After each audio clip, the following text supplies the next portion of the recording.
오늘도 하나님 앞에 나왔습니다. 하나님 주시는 기쁨으로 충만하고 은혜가 넘치는 복된 주일 아침 되길 바랍니다. 우리 모두 일어나셔서 부르신 곳에서 찬양하며 하나님께 예배합니다.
따스한 성령님이시여, 이 시간도 우리의 몸과 마음과 영혼을 감싸 안아 주시어서 평안함이 있게 하시고 또 주님을 바라보는 그 믿음 안에서 하나님 주시는 힘과 능력을 드리보며 하나님을 기쁘게 즐겁게 해드리고 하나님 주시는 삶의 축복을 누리며 살아가는 우리 모든 예배자 되게 인도하여 주옵소서.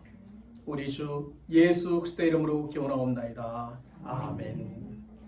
전능하사 천지를 만드신 하나님 아버지를 내가 믿사오며 그 외아들 우리 주 예수 그리스도를 믿사오니 이는 성령으로 잉태하사 동정녀 마리아에게 나시고 본디오 빌라도에게 고난을 받으사 십자가에 못 박혀 죽으시고 장사한 지 사흘 만에 죽은 자 가운데서 다시 살아나시며 하늘에 오르사 전능하신 하나님 우편에 앉아 계시다가 저리로서 산 자와 죽은 자를 심판하러 오시리라. 성령을 믿사오며 거룩한 공예와 성도가 서로 교통하는 것과 죄를 사하여 주시는 것과 몸이 다시 사는 것과 영원히 사는 것을 믿사옵나이다. 아멘. 우리 모두 앉아서 생명의 찬양 138장 예수 우리 왕이여 찬양합니다.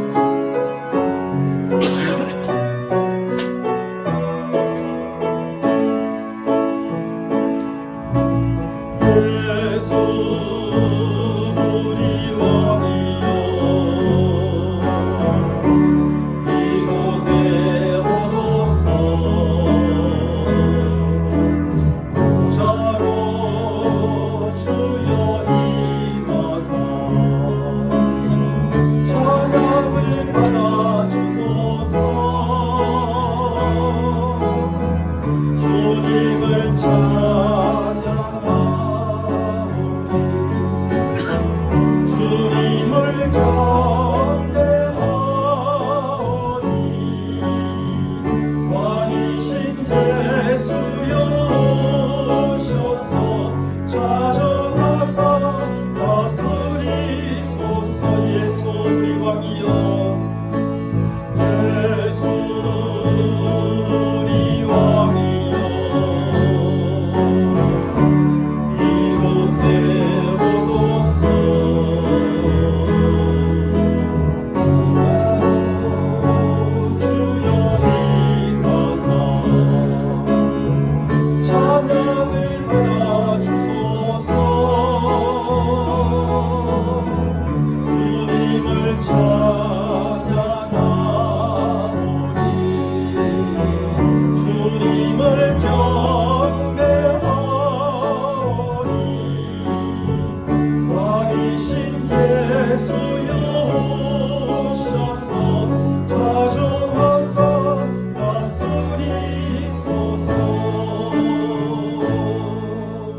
계속하여 찬송가 325장 예수가 함께 계시니 찬양합니다.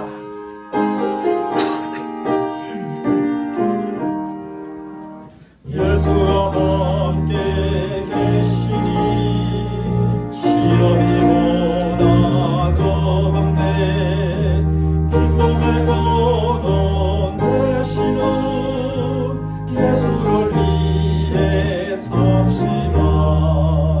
날마다 주를 섬기며 언제나 주를 기리고 그 사랑 안에 살면서 딴 길로 가지 맙시다. 이 세상 사는 동안에 주 이름 전파하면서 무한한 나 주시는 예수를 위해 삽시다. 날마다 주를 섬기며 언제나 주를 기리고 그 사랑 안에 살면서 딴 길로 가지 맙시다. 이 세상 친구 없어도 예수는 나의 친구니 불의한 일을 버리고 예수를 위해 삽시다. 날마다 주를 섬기며 언제나 주를 기리고 그 사랑 안에 살면서 딴 길로 가지 맙시다. 주께서 심판하실 때 잘했다 칭찬하리니 이런 상도 밖으로 예수를 위해 섭시다. 날마다 주를 섬기며 언제나 주를 기리고 그 사랑 안에 살면서 딴 길로 가지 맙시다. 이 시간 하나님의 말씀을 보겠습니다. 하나님의 말씀은 창세기 42장 1절로 5절까지 말씀이 되겠습니다. 제가 여러분들에게 봉독해 드립니다. 그때에 야곱이 애굽에 곡식이 있음을 보고 아들들에게 이르되 너희는 어찌하여 서로 바라보고만 있느냐. 야곱이 또 이르되 내가 들은즉 저 애굽에 곡식이 있다 하니 너희는 그리로 가서 거기서 우리를 위하여 사오라. 그러면 우리가 살고 죽지 아니하리라 하매 요셉의 형 10사람이 애굽에서 곡식을 사려고 내려갔으나 야곱이 요셉의 아우 베냐민은 그의 형들과 함께 보내지 아니하였으니 이는 그의 생각에 재난이 그에게 미칠까 두려워함이었더라. 이스라엘의 아들들이 양식사러 간 자 중에 있으니 가나안 땅에 기근이 있음이라. 아멘. 우리는 종종 하나님의 말씀이 우리의 현실이나 생각과 맞는 것 같지 않아서 의문을 갖거나 때로는 시험에 들기도 합니다. 그 대표적인 사례가 제가 종종 살펴보았던 고난의 문제이고 하나님을 잘 믿고 따르는 성도들에게도 고난이 있는가라는 의문을 갖게 되는 것입니다. 왜냐하면 많은 사람들이 하나님을 잘 믿고 따르는 성도들에게는 고난이 없을 것이라 생각하기 때문이지요. 하나님을 잘 믿고 따르는 성도들과 함께 해주시는데 무슨 고난이 있겠는가 생각하기 때문입니다. 하나님께서 언제 어디서 어떤 상황 속에서도 저들을 지켜주시고 보호해 주실 것이기에 무슨 고난이 있겠는가 생각하기 때문인 것이지요. 하지만 모든 사람들의 현실은 이렇게 생각하는 것과 완전히 다릅니다. 하나님을 믿지 않는 사람들뿐 아니라 하나님을 잘 믿고 따르는 성도들에게도 고난이 있습니다. 오히려 하나님을 잘 믿고 따르는 성도들은 그렇지 않은 사람들보다 더 많고 더 큰 고난들이 있음을 알게 됩니다. 성경은 이런 사실에 대하여 욥기 5장 7절의 말씀에서 사람이 고생을 위하여 났으니 불꽃이 위로 날아가는 것 같으니라고 밝혀주고 있습니다. 다시 말하면 불꽃이 위로 날아가는 것이 너무나 당연한 것처럼 사람에게 고생, 고난이 있는 것은 너무나 당연한 일이라는 뜻입니다. 그리고 디모데후서 3장 12절의 말씀에서는 무릇 그리스도 예수 안에서 경건하게 살고자 하는 자는 핍박을 받으리라고 선포해 줍니다.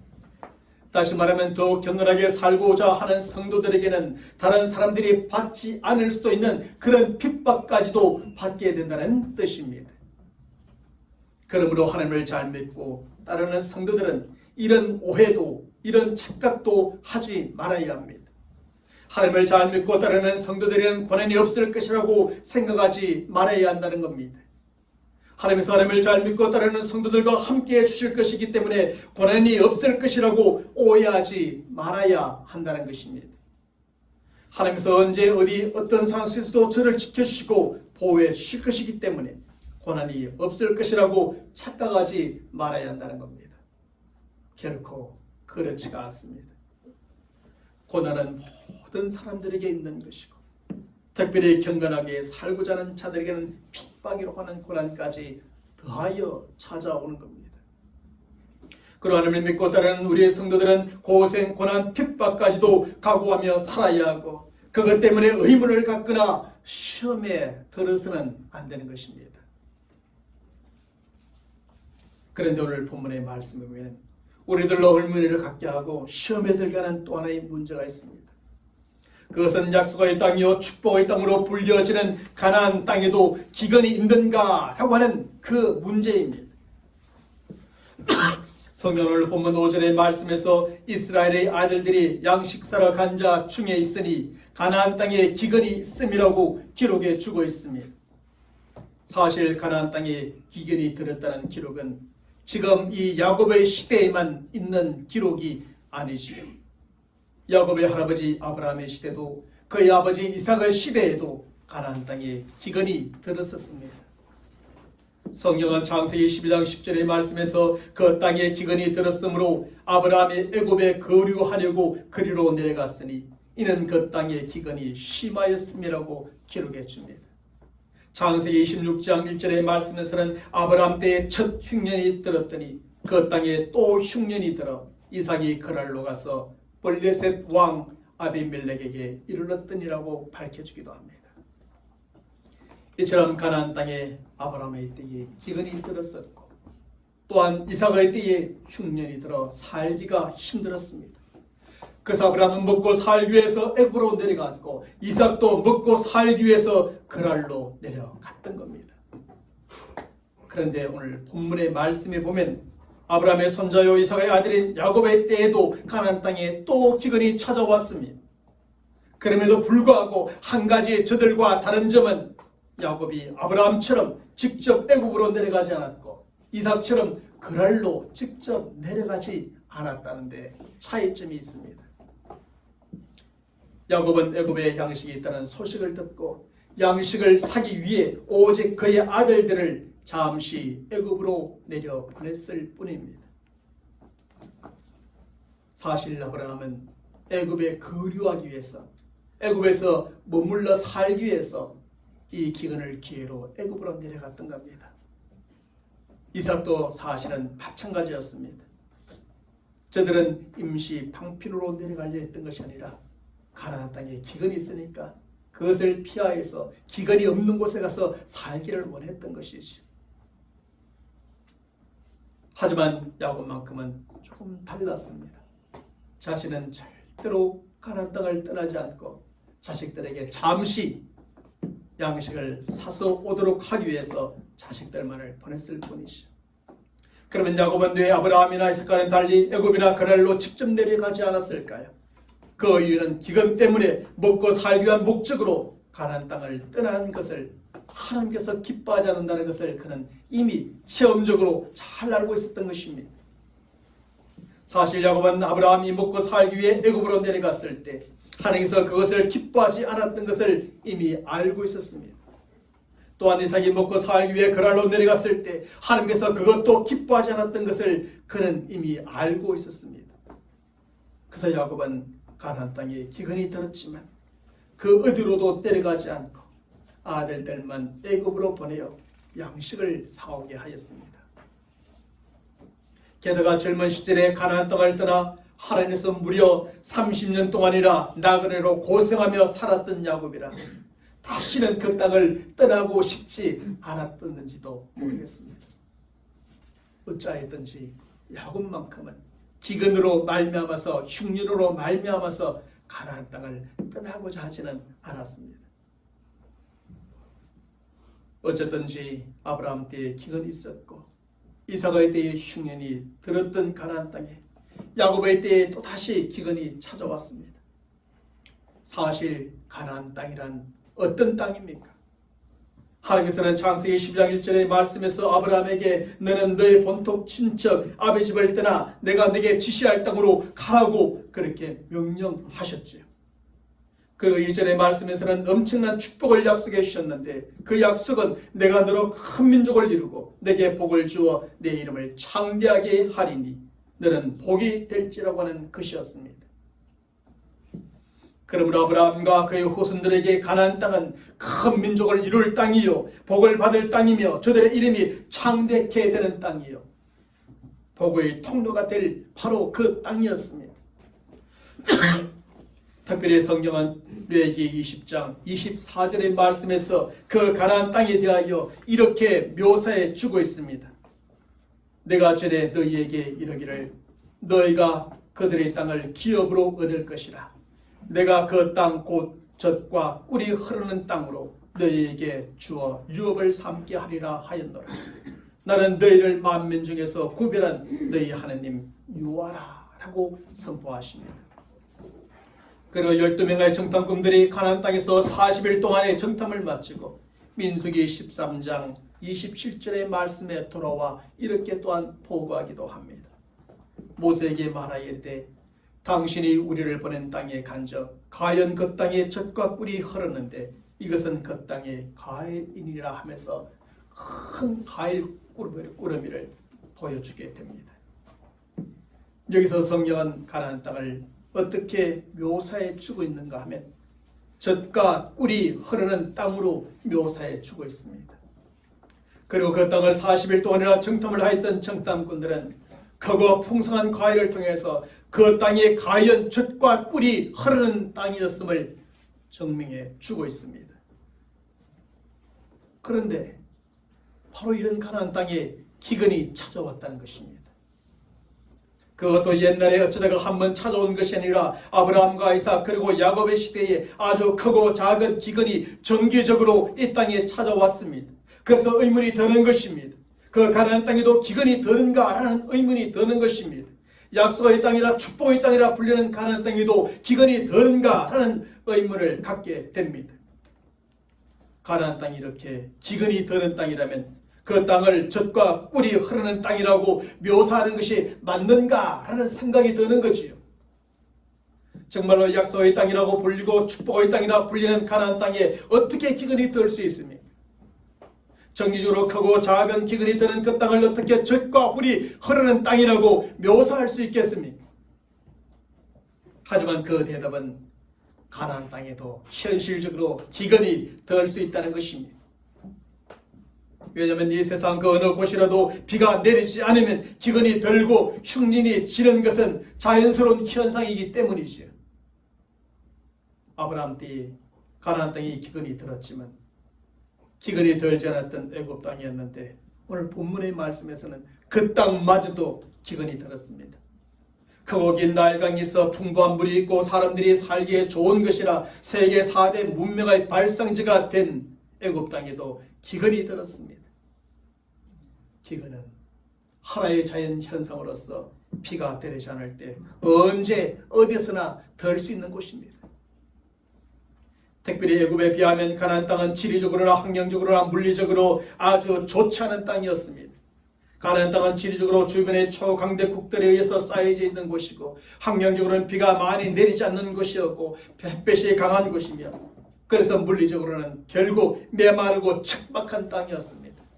기본적으로 메마르고 척박한 땅에 내려야 될 비만큼 내리지 않으면 더욱더 메마르고 척박하여 기근이 들 수밖에 없는 것입니다. 그러므로 가나안 땅은 물과 영양이 풍부하여 젖이 흐르는 땅, 열매마다 맛이 달콤하여 꿀이 흐르는 그런 땅은 아니었습니다. 그 땅은 오히려 너무나 메마르고 척박하여 사람이나 동물이나 식물이라도 살아가기가 참으로 힘든 땅이었습니다. 그러므로 가나안 땅이 비록 약사의 땅이라 축복의 땅이라 불릴 땅이었지만 언제든지 기근이 들 수 있는 그런 땅이었던 거죠. 더욱더 다른 땅에 비해서 쉽게 말입니다. 그런 만큼 가나안 땅에도 자주 기근이 들었던 겁니다. 성경의 기록에만도 자주 나오게 되죠.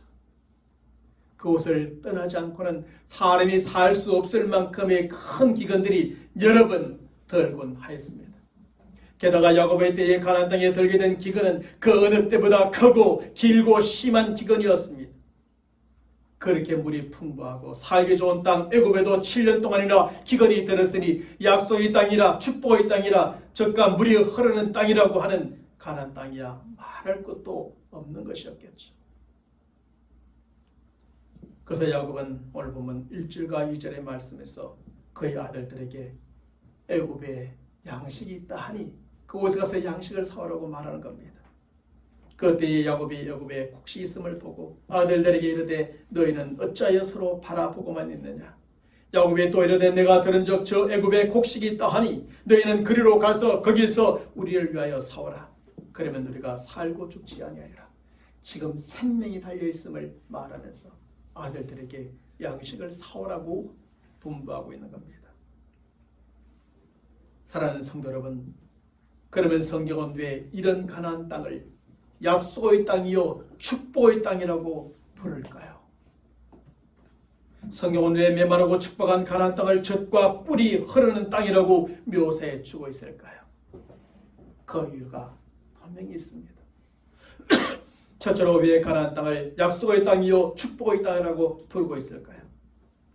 가나안 땅을 약속의 땅이요 축복의 땅이라고 부르는 이유는 아주 간단합니다. 그것은 가나안 땅이 하나님의 약속이 주어진 땅이요 하나님의 축복이 주어진 땅이기 때문에 그렇습니다. 하나님께서는 창세기 11장 1절의 말씀에서 아브라함에게 이미 말했지요. 너는 내 본토 친척 아비 집을 떠나 내가 네게 지시할 땅으로 가라. 곧 가나안 땅으로 가라고 말씀하셨습니다. 그러면서 2절의 말씀에서 내가 너로 큰 민족을 이루고 내게 복을 주어 내 이름을 창대하게 하리니 너는 복이 될지라고 말씀하셨습니다. 여기서 하나님께서는 아브라함에게 가나안 땅으로 가라고 말씀하시면서 그 땅에서 이루실 것이 무엇인가에 대해서 분명하게 말씀해 주십니다. 그것이 무엇입니까? 먼저는 하나님께서 아브라함으로 하여금 큰 민족을 이루게 하시리라고 약속해 주시는 겁니다. 그리고 여기서 큰 민족을 이루게 하시는 목적은 저들로 큰 민족을 이루어 세상에 나라를 세우기 위함이 아니었습니다. 그 목적은 저들로 큰 민족을 이루어 하나님 나라의 백성으로 삼으시고 하나님의 나라를 세우기 위함이었습니다. 물론 세상에도 이스라엘이라고 하는 나라가 세워지긴 하지만 하나님께서는 근본적으로 저들을 통해 하나님 나라를 세우기 위함이었습니다.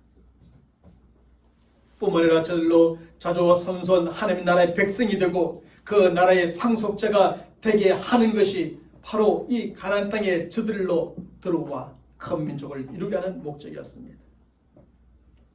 결국 하나님께서 아브라함에게 주신 큰 민족을 이루게 하시려는 약속은 그와 그의 후손들이 하나님 나라의 백성이 되고 그 나라의 상속자가 되게 하시려는 약속입니다. 다음으로 하나님께서 아브라함에게 복을 주시려고 하는 약속을 해주십니다. 그리고 그 복의 결과는 아브라함의 이름을 창대케 하는 것이고 그로 하여금 복의 통로가 되게 하시는 것이었습니다. 사실 복이라고 하면 사람들은 주로 세상의 육적인 복이라 생각하는 경향이 많습니다. 하나님을 잘 믿는 사람들도 하나님께서 복 주신다 그러면 세상의 물질적인 복으로 생각하는 경향들이 많이 있지요. 하지만 여기에서 하나님께서 아브라함에게 주실 복은 우선적으로 그 단지 이 세상의 육적인 복, 물질적인 복이 아닙니다. 성경은 창세기 27장 28절과 29절의 말씀에서 하나님께서 아브라함과 그 후손들에게 주실 그 복의 성격에 대하여 잘 묘사해 줍니다. 하나님은 하늘의 이슬과 땅의 기름짐이며 풍성한 곡식과 포도주를 내게 주시기를 원하노라. 만민이 너를 섬기고 열국이 내게 굴복하리니 내가 형제들의 주가 되고 내 어머니의 아들들이 내게 굴복하며 너를 저주하는 자는 저주를 받고 너를 축복하는 자는 복을 받기를 원하노라. 여기서 하나님께서 아브라함과 그의 후손들에게 주신 복은 단지 세상의 육적인 물질적인 복이 아닙니다. 그 복은 우선적으로 하늘의 이슬, 곧 저 하늘의 복, 영적인 복이요, 그 영적인 복은 먼저 구원의 복인 것입니다. 그럼에도 그 복은 단지 하늘의 영적인 복, 영혼 구원의 복만이 아닙니다. 그 복은 또한 땅의 기름짐이며 풍성한 곡식과 포도주, 곧 이 땅의 복, 육적인 물질적인 복이기도 합니다. 이처럼 하나님께서는 아브라함이 가나안 땅에 살아갈 때 저 하늘의 복이요 땅의 복까지 주십니다. 영적인 복이요 육적인 복을 주시고 영원 구원의 복이요 삶에도 복을 주신다는 것입니다. 그러므로 아브라함과 그 후손들에게 가나안 땅은 큰 민족을 이루고 하나님의 백성이요 그 나라의 상속자가 되는 땅일 뿐 아니라 그 땅은 하늘과 땅의 모든 복, 영적인 복과 육적인 복, 저들의 이름이 창대하게 되며 복의 통로가 되어지는 그 땅이라는 것입니다. 사랑하는 성도 여러분, 왜 가나안 땅이 약속의 땅이요 축복의 땅입니까? 그 땅은 그 자체로 너무나 좋은 땅이기 때문에 약속의 땅이요 축복의 땅이라는 의미가 아닙니다. 가나안 땅이 약속의 땅이요 축복의 땅인 것은 하나님의 약속이 저들에게 주어져 있고 하나님의 축복이 그곳에 사는 저들에게 주어진 땅이기 때문입니다. 하나님의 약속을 믿고 그 땅에 사는 자들로 하나님 나라의 백성이 되고 그 나라의 상속자가 되게 하시는 땅이기 때문입니다. 그 땅에 사는 자들에게 하늘의 복과 땅의 복, 영적인 복과 영혼 구원의 복을 주시고 육적인 복, 삶의 복까지도 주는 땅이기 때문에 그런 것이죠. 그러면 오늘날 이 시대에는 가나안 땅이 과연 어디일까요? 오늘날 이 시대의 가나안 땅은 지리적인 면에서 지금 이스라엘 백성들이 살고 있는 그 팔레스틴 그 지역이 가나안 땅을 의미하는 것이 아닙니다. 바로 하나님의 약속이 주어진 것이요 하나님의 축복이 주어진 곳이면 어디든지 약속의 땅이요 축복의 땅으로 가나안 땅인 것입니다.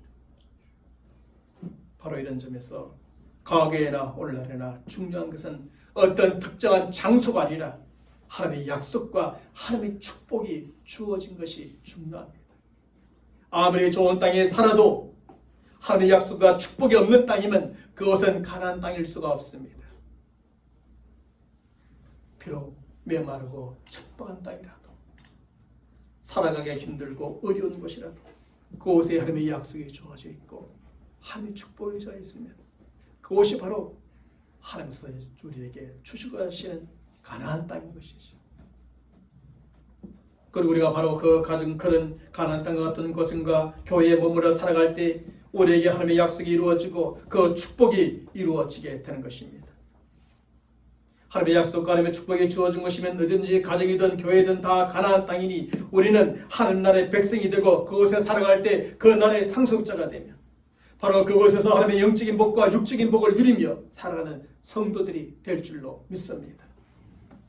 우리 가정이든 우리 교회든 우리가 다니는 직장이든 하나님께서 그곳에 약속을 주고 그곳에 축복을 주신다면 그것이 바로 하나님께서 약속을 이루시고 축복을 임하게 하실 가나안 땅인 줄로 믿으시기 바랍니다. 둘째로 왜 가나안 땅을 젖과 꿀이 흐르는 땅이라고 묘사해 주고 있을까요? 앞에서 말씀드렸던 것처럼 성경은 가나안 땅을 젖과 꿀이 흐르는 땅이라고 분명하게 묘사해 줍니다. 그런데 성경이 가나안 땅을 이렇게 젖과 꿀이 흐르는 땅이라고 묘사해 주는 것은 그 땅이 정말 좋은 땅이기 때문만은 아닙니다. 가나안 땅은 온난한 땅이 아니요 비가 충분히 내리는 땅도 아니요 그래서 비옥하고 풍요로운 땅이 아니며 사람이 살기 좋은 땅이 아니었습니다. 그 땅은 오히려 메마른 땅이요 척박한 땅이며 자주 기근이 찾아오는 땅이었기 때문에 사람이 살기가 더 힘든 땅이었습니다. 그럼에도 불구하고 성경은 그 땅을 가리켜 젖과 꿀이 흐르는 땅이라고 묘사해 주고 있습니다. 왜 그럴까요? 먼저 가나안 땅은 하나님께서 함께 하시는 땅이었기 때문입니다. 하나님께서는 아브라함을 가나안 땅으로 가라고 말씀하시면서 아브라함 혼자만 그 땅에 들어가고 그곳에 살도록 하지 않았습니다. 하나님께서는 아브라함과 함께 그 땅에 들어가셨고 아브라함과 함께 그곳에서 사셨습니다. 아브라함과 함께 그곳에 살면서 아브라함의 예비와 예물의 섬김을 받으시고 그를 축복하시며 그의 기도를 들어주셨습니다. 또한 아브라함에게 하나님의 뜻과 계획을 알려주시고 그 뜻과 계획을 이루며 그곳에서 살도록 하셨습니다. 이처럼 가나안 땅으로 아브라함을 부르신 하나님께서는 그곳에서 그와 함께 사셨던 겁니다. 때로는 아브라함이 가나안 땅을 떠났을지라도 하나님의 마음과 눈은 언제나 그 땅을 떠나지 않고 언제나 그 땅에 머물러 있었습니다. 그래서 다시 아브라함으로 하여금 그 땅으로 돌아오게 만들죠. 이삭으로 하여금 반드시 그 땅으로 다시 돌아오게 만들죠. 돌아올 의지가 없으면 그 의지를 꺾어서라도 강제로라도 가나안 땅으로 돌아오게 만듭니다. 그 땅에 하나님께서 함께 하시리라 말씀하셨기 때문입니다. 다음으로 가나안 땅은 하나님께서 은혜를 베풀어 주시는 땅이었기 때문입니다. 이미 말씀드렸지만 가나안 땅은 사람의 힘과 능력, 수고와 노력만으로는 살아갈 수 없는 땅이었습니다. 왜냐하면 그 땅에는 비가 내리지 않아 너무나 메마르고 척박한 강야와 같은 땅이었기 때문입니다. 너무나 자주 가뭄, 기근, 흉년이 들었기 때문입니다. 그래서 하나님께서는 아브라함을 가나안 땅으로 부르시고 살게 하신 후에 어떻게 하십니까? 하나님께서는 그에게 이젠부터 내 힘과 능력, 수고와 노력만으로 살아보라고 말씀하지 않습니다. 하나님께서는 그곳에 사는 사람들에게 이른 비와 늦은 비의 은혜를 주시고 때를 따라 도우시는 은혜를 베풀어 주시겠다고 말씀하십니다. 성경은 신명기 11장 13절과 14절의 말씀에서 이렇게 밝혀주십니다. 내가 오늘 너희에게 명하는 내 명령을 너희가 만일 청종하고 너희 하나님 여호와를 사랑하여 마음을 다하고 뜻을 다하며 섬기면 여호와께서 너희 땅에 이른 비, 늦은 비를 적당한 때에 내리시리니 너희가 곡식과 포도주와 기름을 얻을 것이라고 말합니다. 하나님의 이른 비와 늦은 비의 은혜가 없으면 결국 이것을 얻지 못하리라는 뜻이지요.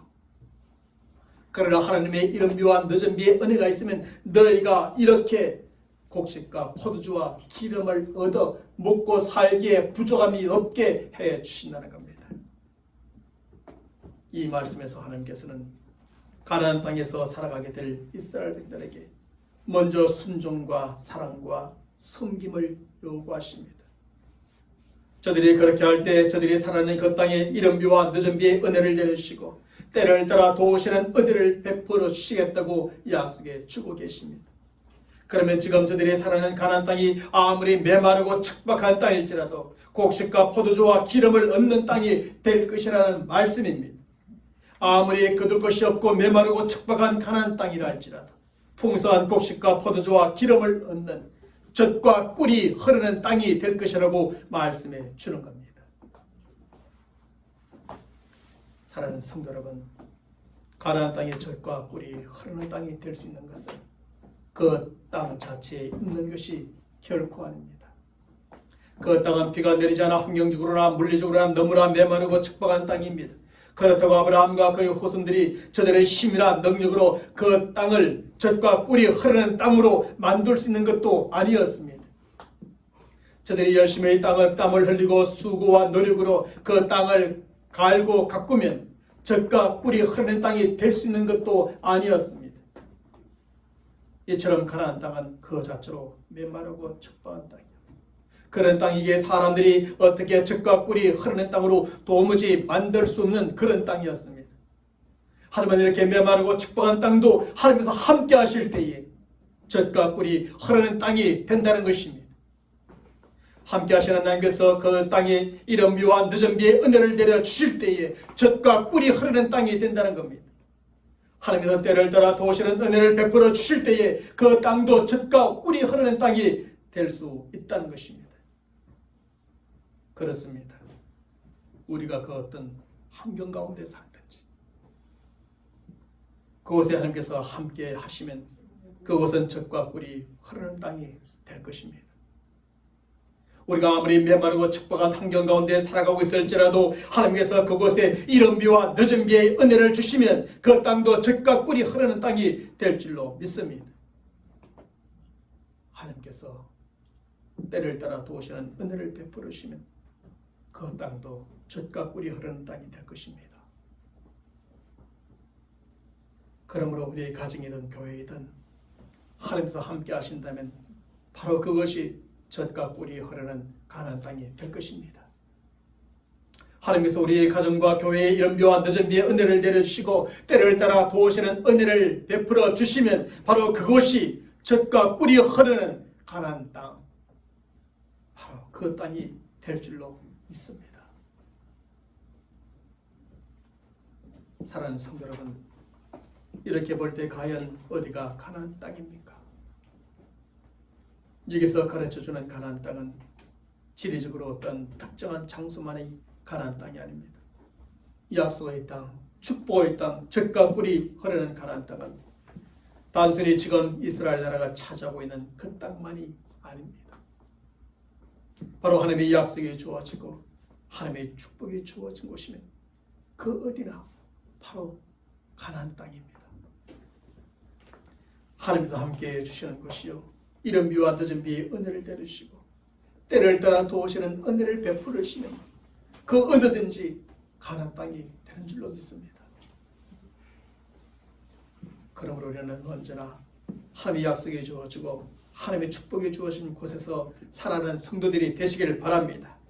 하나님께서 이른 비와 늦은 비의 은혜를 내려주시고 때를 따라 도우시는 은혜를 베풀으시는 바로 그곳에서 살아가는 성도들이 되시기를 바랍니다.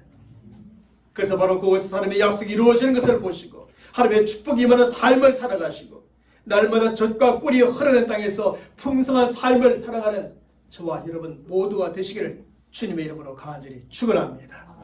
하나님 아버지 감사합니다. 가나안 땅은 그 자체로는 정말 가나안 땅, 약속의 땅, 축복의 땅, 젖과 꿀이 흐르는 땅이 될 수가 없었습니다. 그러나 하나님의 약속이 주어져 있고 하나님의 축복이 주어져 있고 하나님이 함께 하시고 하나님께서 이른 비와 늦은 비의 은혜, 때를 따라 도우시는 은혜를 베풀 때에 그 땅조차도 그렇게 젖과 꿀이 흐르는 땅, 하나님의 약속이 이루어지고 축복이 이루어지는 그 땅이 되어졌습니다. 오늘날 우리가 살아가는 우리 삶의 환경, 우리의 삶의 환경이 척박하고 메마르고 힘들고 어려운 것이 문제가 아니라는 사실을 깨닫게 됩니다.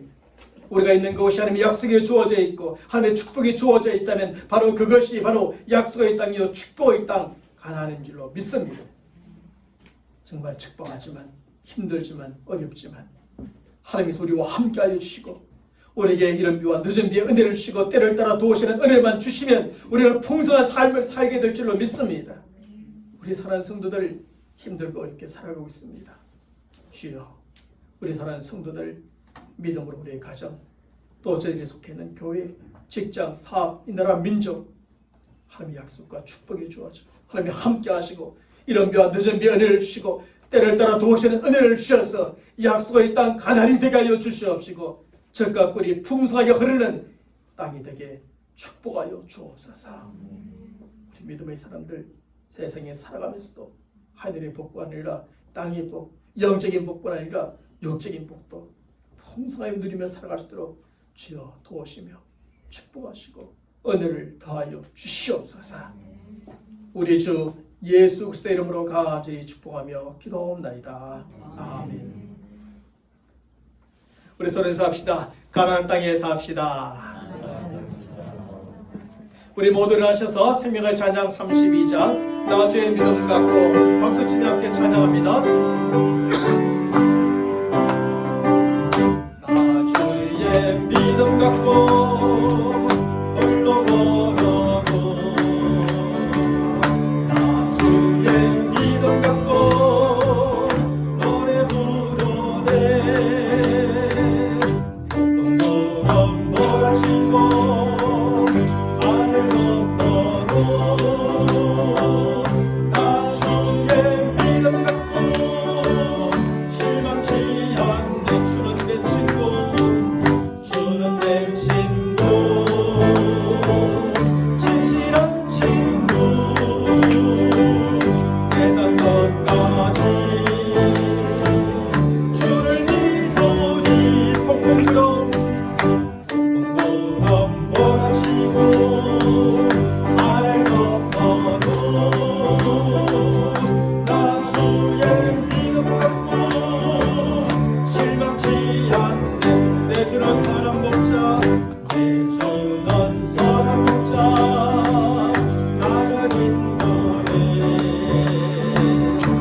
주님께서 나의 길을 주께서 나의 길을 인도하시니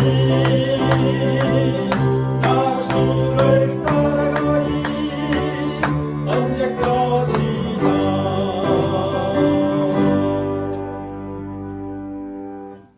지금은 우리 주 예수 그리스도의 은혜와 하나님 아버지의 무한하신 사랑하심과 성령님의 교통하심과 역사하심과 충만하심이 우리가 살아가는 그곳이 하나님의 약속과 축복이 주어져 있고 그 땅이 메마르고 척박할지라도 하나님이 함께 하시고 때를 따라서 이른 비와 늦은 비의 은혜 도우시는 은혜를 주시면 그 땅이 풍성한 가난이 될 줄로 알고 오늘도 믿음으로 우리에게 주어진 환경 속에서 가나안의 모든 축복을 누리며 살아가기로 하지만은 하나님의 택한 백성들의 머리 위에 저들이 살아가는 삶의 환경과 여정 가운데 지금부터 영원토록 함께 있을지어다. 아멘.